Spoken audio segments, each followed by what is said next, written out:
For many people who don't like sports or sports games, NBA Jam is typically the exception. The game was one of the most popular ever released in arcades and to this day remains a favorite across a large spectrum of gamers. So if you grew up playing NBA Jam and are returning to the series, which version is the best?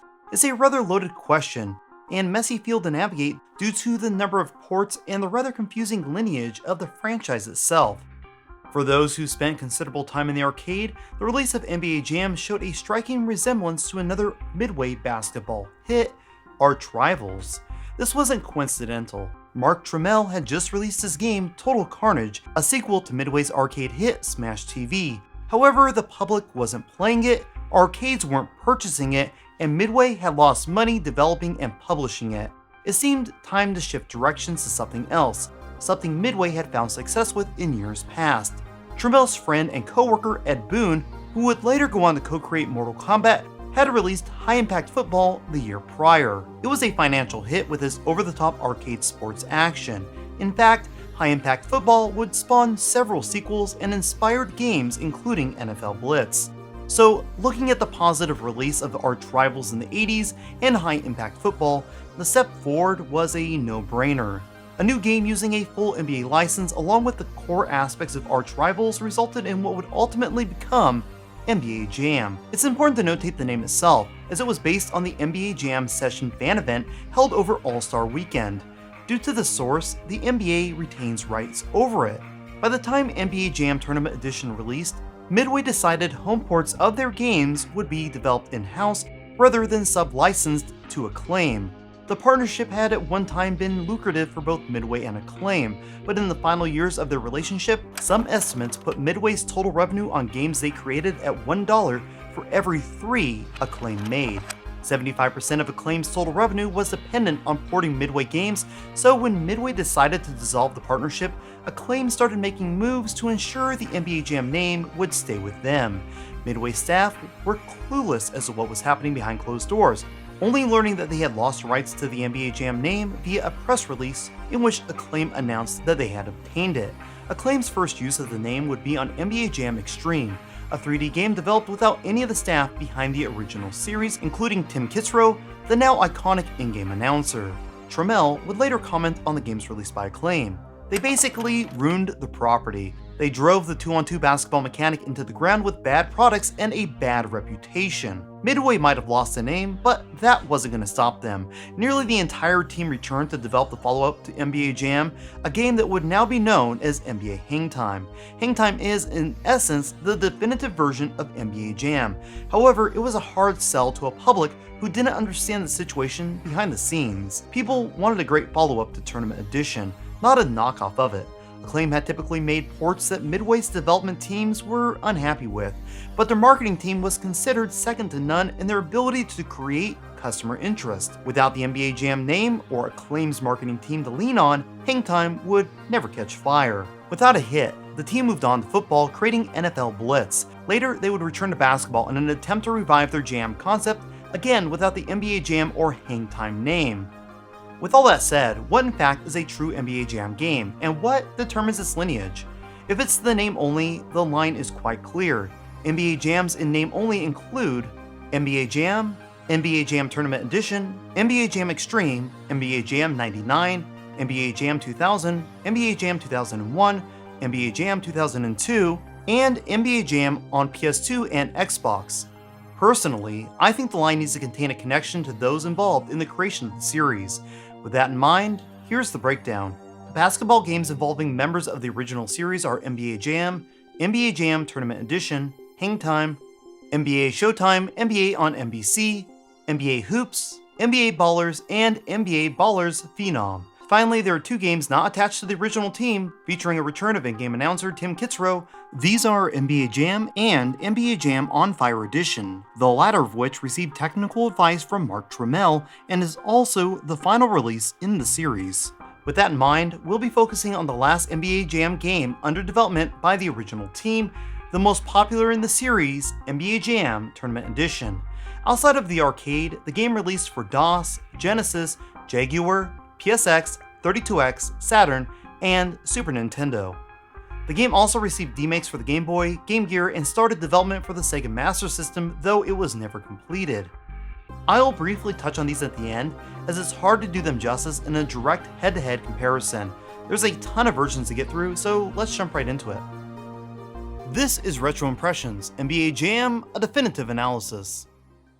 First up is sound. I would expect the Genesis to be at the bottom here, but the SNES has no in-game music, terribly implemented audio, and the quality presentation is awful. It's best played with the sound off, which is exactly what I did. The SNES is in 8th place. Yeah!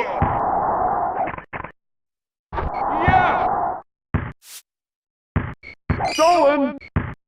The battle for 6th and 7th is between the Genesis and 32X. I'm not sure how they did it, but the team porting the game to the 32X dropped the ball. The Genesis music has a rich, full soundtrack that sounds quite good. Even with the added hardware, I'm not sure the 32X version adds anything. In fact, it feels a bit shallow when compared to the Mega Drive release.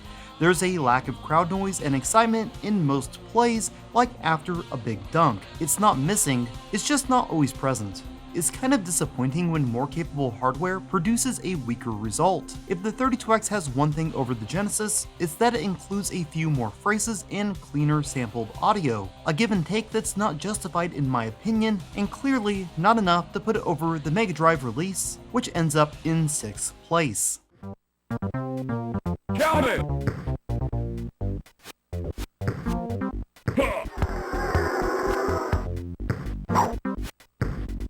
From downtown! Yeah!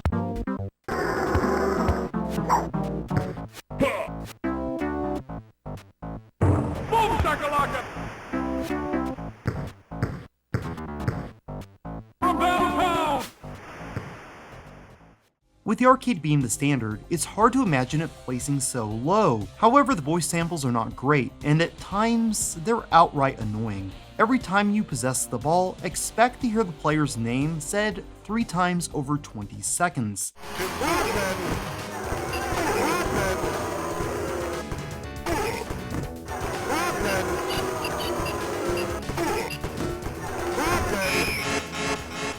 I find the audio implementation to get on my nerves in a way that no other version does. It's like having a small kid next to you, trying to be annoying for attention, or in this case, over the top, to draw an arcade crowd. 3 versions of the game released using Redbook audio. One I'll be talking about shortly, the other 2 are very close in execution, and the first home ports on this list to include spoken player names while on the court. Something the remaining versions on this list also include. The PSX and Saturn are so close and well executed, I can't hardly tell the difference. However, there's one thing that slightly sets them apart. The PlayStation and Saturn both use their onboard sound processors for all in-game announcers and sound effects. Slight as it might be, the PlayStation sounds a bit muffled when compared to the Saturn, almost like comparing an FM signal to a cassette. So the PSX takes 4th with the Saturn in 3rd.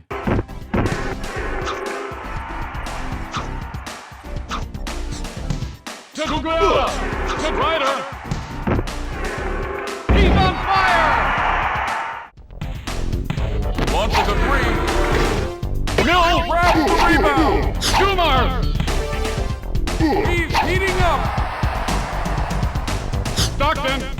In 2nd, the Jag. The Jag is quite interesting, as the developer of this version chose to go with an original soundtrack. I can only imagine that it had to do with the Jag's onboard sound processor, along with the limitations of releasing it on a cartridge. Whether you like the music or not is subjective, though the music volume is kept low as not to be a burden during gameplay. The voice samples are the cleanest of all the versions up to this point, and the implementation of the audio experience as a whole is very well done. Everything is here, including all the famous one-liners, team names, player names, and in-game sound effects you would expect. More importantly though, it's all pieced together in a way that just makes the game more enjoyable overall. 1 minute to go! Stockton! It's hard to believe that anyone could execute it any better unless they included the original music, and that's exactly what First Place did. Without a doubt, the version with the best audio is the DOS release. It has everything from the arcade and more. As with the Saturn and PSX release, this too includes a Red Book audio soundtrack. There also appears to be additional commentary. If that's not the case, then it's clearly a superior cycle of using the ones available. The implementation as a package is executed better than any other release, giving the most immersive experience available.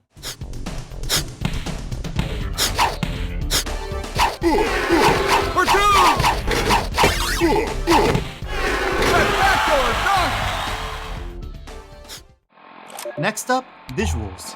Feel free to pause the video and look over the screen. What you're seeing is the same Dennis Rodman displayed in order by in-game sprite size across the same setting. I'm gonna reveal which one is from which version in a minute, but take a second and make an educated guess.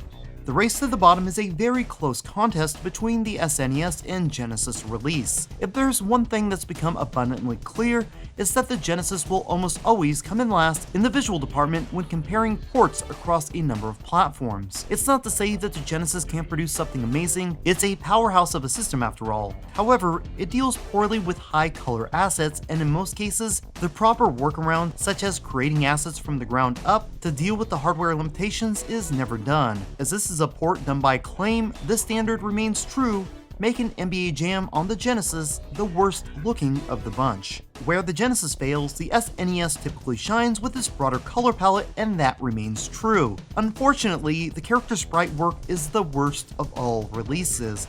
Using the stock setting, you receive players with large boxy bodies and extremely small heads. Maybe it's a nod to Harry the Hunter from Beetlejuice, as that's what comes to mind every time I play this version. Even with that issue, it's not enough to take the bottom spot, as the colors are nice and vibrant, while the Genesis is just dull.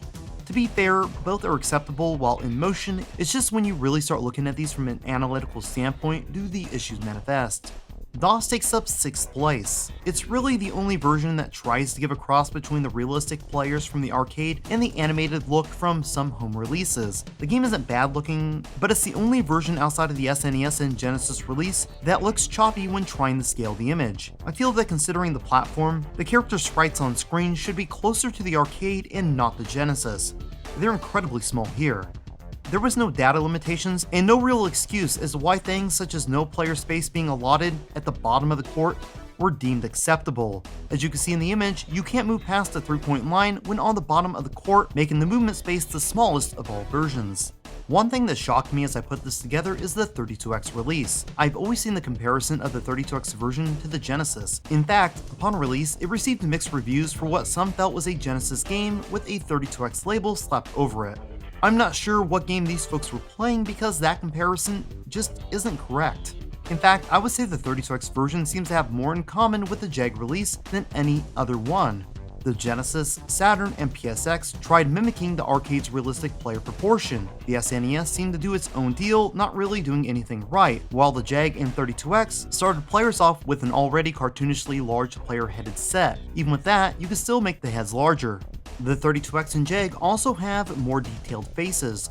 One of the rumored reasons that larger heads were used, though I'm doubtful that anyone would be able to identify even the most iconic player by their face alone. Ultimately, for the 32X is a version that leans heavily on the Genesis hardware, resulting in the limited color palette presenting the expected shortfalls. Some of the faces are quite good, while others, such as Rodman, are... well, I'm not sure what's going on there. Visually, the Jag for its part is one of my personal favorites, despite that it's a departure from the realistic look the arcade offered. It's the best looking version where a noticeable departure from the realistic look is present, creating a clear line of separation. The color count is high, backgrounds crisp, animation smooth, and Rodman's face, well, it doesn't have a problem. 32X is 5th, Jag is 4th. That leaves the arcade, Saturn, and PSX. Honestly, it's a close contest. The arcade set a standard on visual realism, and both the Saturn and PSX release eclipsed it by cleaning up these images. The PlayStation essentially mimics the arcade from top to bottom. Chris Kirby, who ported the game to the PlayStation, has stated that he feels it's close, but the arcade still looks better. I personally disagree. If not for the smaller PlayStation sprites, it might be too close to call. What about the Saturn? It doesn't quite get the announcer booth right, but what you receive in return is the largest on-screen sprites and best character detail of any version. Also present in the PSX and arcade versions is a slightly washed out look, something I suspect is influenced by the hardware itself. With the Saturn, it's bright and vibrant on screen. Sometimes when doing these in-depth analysis, I'm not sure which version is best until I dive deep into the details. Here, it was clear from the moment I put the Saturn disc in and hit play. It looks fantastic on the big screen and is a testament to the varying experience one could expect during that era. Bottom line, PSX third, arcade second, and Saturn on top. Next up is controls and gameplay. If we were talking in-game experience only, this might be a very tight race. Testing baked-in lag showed the arcade to average 5 frames, with all other versions averaging 5 or less. The SNES is notable among all versions with only 3 frames of lag. I did find noticeable differences in gameplay experience, though I'll leave those out in most cases as they may be a bit too subjective based on prior experience and expectations. This section is about the overall experience, and beyond what I just mentioned, I believe there's enough in each version to justly set them apart. First up, and without competition, is the DOS release. Now, I'm sure I have some settings wrong because the game runs very quick. However, when I tried slowing things down, I end up with a choppy experience. It may be unfair to even include the DOS version because I'm unsure the experience I had was the one intended. However, when comparing the game length to the arcade, it seems reasonable that this is just how the game works. So I think of this version as NBA Jam Turbo Edition. Even if it was perfect, there is one fatal flaw. There is no controller support. All players are forced to use a keyboard. To top this off, the game is absolutely bare bones, and includes nothing you would expect coming from any other release. All in all, it's a disappointment but still a fun experience. The battle for 6 is a toss-up between the PSX and Saturn release. The biggest issue, which is also the reason both play so low, is the game length. With the arcade game as baseline, you can expect to spend 10 minutes playing a full game. As much as these games were tested in public spaces before launching, I assume this to be the perfect amount of time for one game based on user feedback. It makes sense to me, as I've never really grown tired of an NBA Jam game until sitting down to play the Saturn version. If we only count the time that you're on the court and discard things such as boot up, disk loading between quarters, and time required to load the game up from the menu, it still requires 21 minutes. Closer to 25 minutes from hitting the power button to the end of one game. The PlayStation isn't much better, coming in at 17 minutes of play, or around 22 minutes from the power button to the end of the game. It's just way too long, especially when coming into this from the arcade experience. Only the DOS version clocks in longer than the arcade with 11 minutes of gameplay. All other versions are shorter, with the Jag requiring the least amount of time with 8 minutes per game. I could say a lot of nice things about the Saturn release as it's feature rich and fun, but I can't commit to 21-minute games plus the long load times. Even if you adjust this to the fastest clock speed available, it's still 12 minutes required per game when only counting the time on the court. With that said, the PSX is still the least preferred of the two. It's not really a surprise either once you consider that the game was rushed to completion so it could release as a launch title alongside the PlayStation. Both are missing the practice mode, while the PlayStation is uniquely missing the team game mode. It's quite clear playing that the AI isn't fully fleshed out. Sometimes they stand around as if someone put down the controller. Still, the game is enjoyable from a control standpoint, but again, modes are missing, making it almost as lackluster as the DOS release. The remaining versions consisting of the Jag, SNES, Genesis, Arcade, and 32X are hard to rank. The Arcade is the standard by which all others are measured, however, it's become one of my least favorite to play. It boils down to one thing, and that's idiot boxes that pop up interrupting the flow of gameplay. I couldn't find a way to disable them via BIOS, and if there was, you're still at the mercy of the arcade operator. So the arcade remains in 5th. Honestly, that's about as good as I could streamline this because from here, it comes down to controller. To be transparent, I grew up with this game on the SNES, so consider my bias when I round out the top tier. 4th, Genesis, 3rd, 32X, 2nd, SNES. With the 3 versions mentioned, I feel they are clearly less responsive than anything else on this list. A prime example is the amount of successful blocks you'll execute in comparison to the other releases. Once again, I feel inclined to state these wouldn't be noticeable if the player doesn't move between versions. Unfortunately, that's exactly what I've been doing. Is the slightly less responsive control a greater crime than the other offenses I've already mentioned? Not in this case. So 4th is the Genesis, 3rd the 32X, 2nd the SNES. Clearly, the Jag release is a step ahead of the rest. Not dramatically, but enough to say it's more enjoyable to play. It has all the modes, the cleanest gameplay, a great controller if using the Pro, and arcade-inspired game length. Next up is extras. We already got into the extras a bit in the prior segment, and this is another very difficult one to flesh out. Each version reflects the roster of NBA teams during the period they released. Even looks are a consideration. Take Dennis Rodman for example. The DOS and arcade have him with natural hair rather than colored hair found in all other versions. In fact, there's enough variation across the NBA Jam games to make a standalone video just discussing them. However, these are not really things of consequence. Again, it's another case where ranking the middle becomes nearly impossible, though the outliers remain. At the bottom is the arcade. All home versions added additional power-ups the player could turn on to change the on-court experience. Hotspots worth more than 3 points if you can make a shot from it, longer on-fire times, and full-court dunks. When it comes to extras, the arcade is actually lacking things found in all home versions. 7th is the DOS version. No controller support, no practice mode, no easy way to play co-op or versus games. I can't imagine anyone choosing this over another version unless it's their only hardware option. The PSX is next. I think it's important to state that you most likely can play team games here if you have a multi-tap. However, in all home console versions, the second player port is the third player position, so without the team option and no multi-tap, you're screwed if you hope to play anything other than a head-to-head game with another person. It's also missing the practice mode. Some people have said they don't care about this, but I've always enjoyed these modes, and you don't have it here. The Saturn version is about the end of this list before we say it's too close to call. It's only missing the practice mode, but it's a mode I used growing up and was still messing around with it during the capture process of this video. I think anything you come to expect as standard that's been stripped away is always a cause for concern. On a final note, the Saturn, PSX, and DOS release all contain Redbook audio soundtracks and some FMV clips that haven't aged well. Even with that, it's still not enough to place them higher on this list. The Genesis, SNES, 32X, and Jaguar, like all versions, have their fair share of hidden content, but nothing to set them apart. They all contain the same modes, options, and accessibility, so it's a four-way tie for the top spot here. It's time for my final recommendations. There's no mistaking that the SNES and Genesis versions are anything other than 16-bit remakes of an arcade game. Both are executed quite well and fully give the player the intended experience.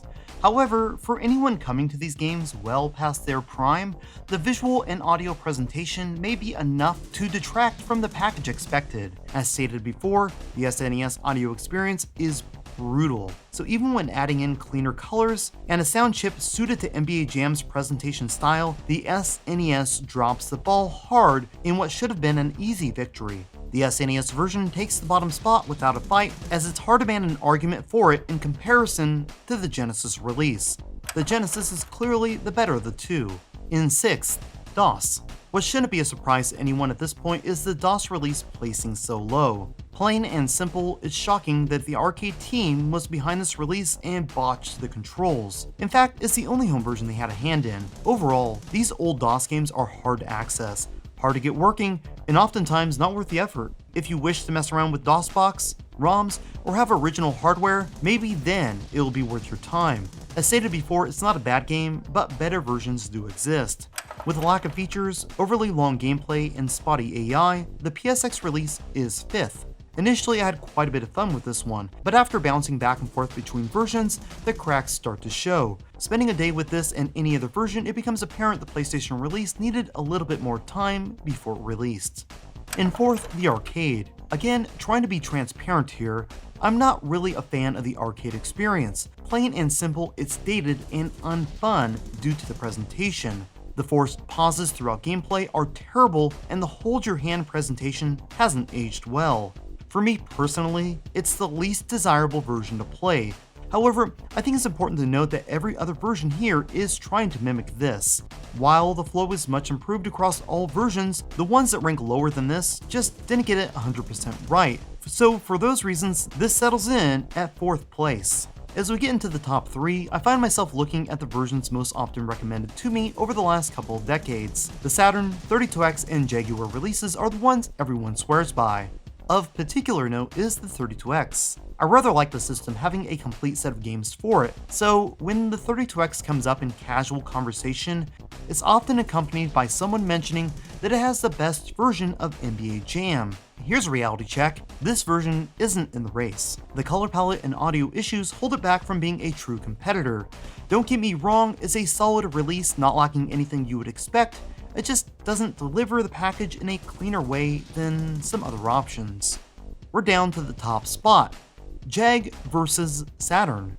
You might be expecting some long dialogue here, but it's quite simple. The Saturn release, with its crazy long game length requirement, is less of a joy and not the version I want to play when given the option. That aside, both are extremely well executed. Considering the Jag release is fairly rare and expensive, it might not be the best option if you have other consoles available. Make no mistake, no other version pulls the package together quite like it is on the Jag. It's without a doubt the definitive release. In fact, I'm not the only one impressed by it. How impressive is the first place Jag port, you might be asking yourself? Good enough that Midway continued to work with the team when porting games home. To this day, the lead developer of the Jaguar release continues to work with old Midway team members on the Mortal Kombat series. Before we wrap up, there's one more thing to discuss. As retro handheld game systems become more accessible to the modern consumer, viewers have asked me to include coverage of these games when appropriate. It doesn't quite seem right to include them in the main body of the video as they can't really hold their weight against more powerful hardware. What about on their own merit though? NBA Jam Tournament Edition also released on the Game Boy and Game Gear. Both are enjoyable, though scaled back where anticipated. The visuals, audio, and gameplay have all been downgraded but well executed considering the limitations of the hardware. On both versions, Turbo has been mapped to the start button, making access to it a slight inconvenience on the Game Gear and a rather large pain on the Game Boy. They're both competent games considering the hardware, though the Game Gear version is clearly a step up. One thing that often concerns me when picking up Game Gear ports is game speed. Typically, games on this hardware look great at the expense of fluid movement. Mortal Kombat 2 is a perfect example of this. It's impressive to look at, but painful to play, whereas the Game Boy version is serviceable in all aspects. Thankfully, with NBA Jam, the developers got it right, melding solid visuals with a game pace close enough to the arcade to be enjoyable. Hands down, it's the best version of the handheld releases, so if you see it, you can't go wrong picking it up. Sometimes, a book so thoroughly covers a topic, there is not much left to explore. NBA Jam by Reyan is one such example. Reyan is a meticulous researcher who's also been extremely kind in helping with research and peer review of my work, including this video here. The book is available in digital and physical format, so be sure to support him if you can. If you're interested, I left a link in the video description below. That's it for this episode, and as always, thank you for watching Retro Impressions.